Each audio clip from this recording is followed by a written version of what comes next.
Sa loob lamang ng 5 taon simula ng manungkulan si Presidente Duterte, aabot na sa halos 30,000 kilometro ng kalsada at halos 6,000 tulay na ang naipagawa ng DPWH sa ilalim ng Build program. Aabot naman sa mahigit 200 airport at halos 500 seaport projects ang natapos ng DOTR. Simula 2016 hanggang sa kasalukuyan, nakapagtapos na ang Department of Transportation at ang TPA ng 451 seaport projects. Malaki at maliit ito. Ang pinagmamalaki natin dyan, unang-una yung ating itinayong bagong passenger terminal building sa Cagayan de Oro, na kung saan ay ito ay magagamit ng 3,000 pasahero at any given time. Sa mga riles at tren naman, meron ng DOTR na 6 na naglalakihang proyekto. Ito po clearly is Duterte legacy kasi pagka nakita nyo po ito, it has not happened before.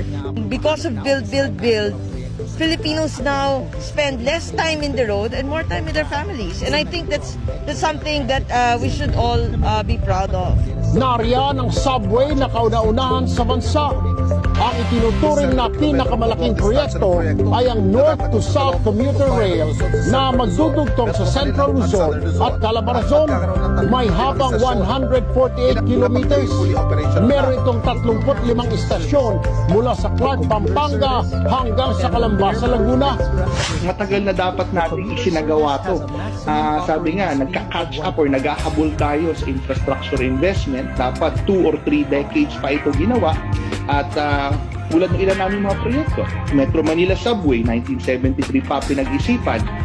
Itong PNR Clark natin, 1993 pa dapat. Itong Common Station natin, 2007 pa. LRT1 extension, 2000. MRT7, 2001. So kung titignan ko, talagang it's high time at talagang kailangan na ng mga tao natin. Tuloy-tuloy din daw ang rehabilitasyon sa mga tren.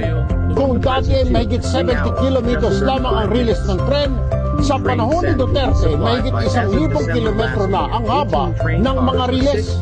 Mula rin sa 61 train stations noong 2016, ngayon ay meron ng 168 na istasyon ng tren. Ang isa sa mahalagang nagawa ng administrasyon nito ay yung masigurado na may pondo na.